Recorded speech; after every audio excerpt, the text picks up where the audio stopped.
Oh, thank you. That made going to work this week way easier. I just want to celebrate another game they're winning. I just want to celebrate. Sens win 5-2 over the Edmonton Oilers. How are the young guys now? I finally did it. I scored again. Quit taking penalties. The Sens are gonna blow this game. Way to tie up the stick in front. Not. Well done. Just well done. You better believe we're gonna be having a penalty chat at the end of this one. What a time to be alive! What a long and brutal season that was. This team, man! Geez, I saw most of the first period of last night's game before I fell asleep. And let me tell ya, Ottawa did not look very good. When I woke up this morning and saw that Ottawa won, I was very surprised. As always though, let's get into lineup changes. After the loss to the Canucks on Tuesday, the Sens made a trio of lineup changes for Wednesday night's game, including in goal, and that change caused a ripple effect throughout the Sens roster. After being pulled after the first period in a loss to Vancouver on Tuesday, Anders Nilsson served as a backup on Wednesday to a returning Craig Anderson, who spent a brief stint on injured reserve. With Anderson returning to the lineup, the Sens needed to make space for him and sent Filip Chlapik down to Belleville. That was a bit of a surprise move for me, because I thought Chlapik's looked pretty good since being recalled from Belleville. But the Sens needed to make some space, and he was the guy they picked. So with Chlapik returned to Belleville, the Sens had an empty slot in their lineup, and J.C. Beaudin drew back into the lineup in Chlapik's place. And the final Sens lineup change came on defense, where Erik Brannstrom was a healthy scratch. I question whether the Sens should send him down, nay instead just scratch him? And in his place, Max Lajoie draws into the lineup. Unfortunately for the Sens, the lineup changes don't make a hill of beans difference, as the Oilers come out, absolutely dominate the Sens, and eventually grab the first goal of the game. After outshooting the Sens 9-1 early on, the Oilers' 10th shot of the period finds the back of the net. Sam Gagner feeds Leon Draisaitl, he races in with Jujhar Khaira, Draisaitl feeds Khaira, he fires one over Anderson, and it's 1-0 Oilers.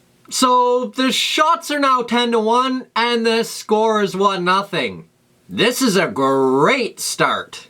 Thankfully, the Sens kind of slowly work their way into the game from there, and we head to the first intermission with the Oilers in front just 1-0. Then in period number 2, the Sens have a power play. Tyler Ennis feeds Artem Anisimov on the side of the net. He somehow jams one by the Oilers goaltender Koskinen, and it's 1-1. Boy, that's a bit of an ugly one. Oh well, we'll take it. And 12 seconds later, off the ensuing faceoff, Connor Brown gets the puck, wheels into the Oilers zone, fires a shot through the 5-hole of Koskinen, and it's 2-1 Ottawa.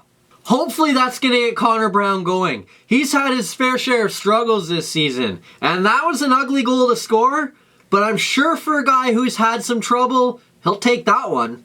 Plus, it was 12 seconds later. What great timing. And the Sens were far from done there either. A few minutes later, Connor Brown and Tyler Ennis race in 2-on-1. Brown feeds Ennis, he fires one over Koskinen, and it's 3-1 Ottawa.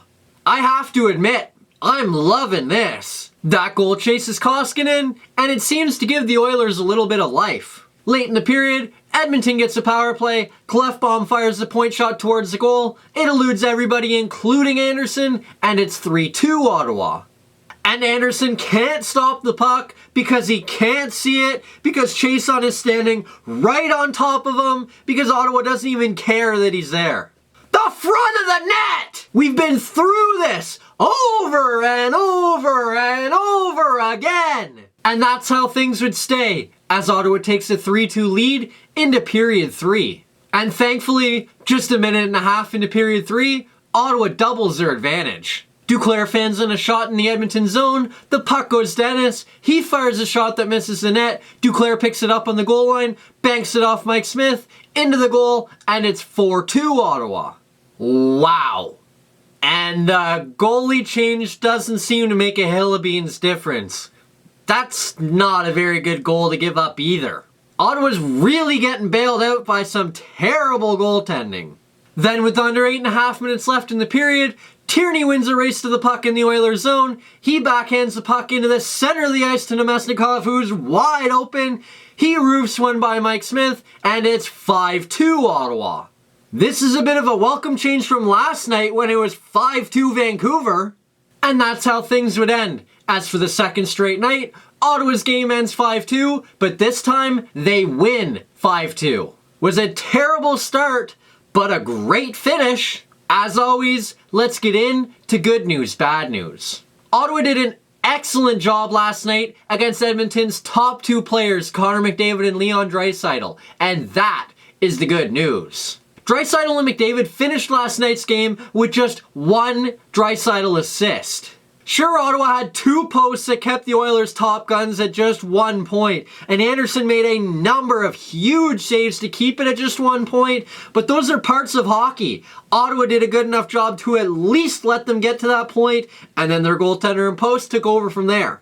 If you give up too much against players that talented, they're going to make you pay. Ottawa took away their time and space and limited those two to just 1 point between the two of them, and that is the good news. Now, for the bad news. Ottawa's start last night was awful, and that is the bad news. I only saw a part of the first period of last night's game before I fell asleep, but Ottawa was just getting whitewashed. The shots were 10-1, it felt like they had no legs, and they could barely get the puck out of their own end. Thankfully, Andy was there to bail them out, and when he wasn't, the post was. If Ottawa continues to start like that, they're going to lose a ton of hockey games.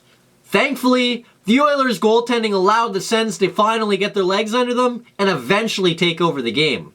But Ottawa's first period last night was not nearly good enough, and that is the bad news. Next up, the Sens return to action Saturday afternoon for a contest against the Philadelphia Flyers. That contest will be the second of 3 meetings on the season between the two teams, with the Sens currently holding a bit of momentum over the Flyers thanks to a 2-1 win in Ottawa on November 15th.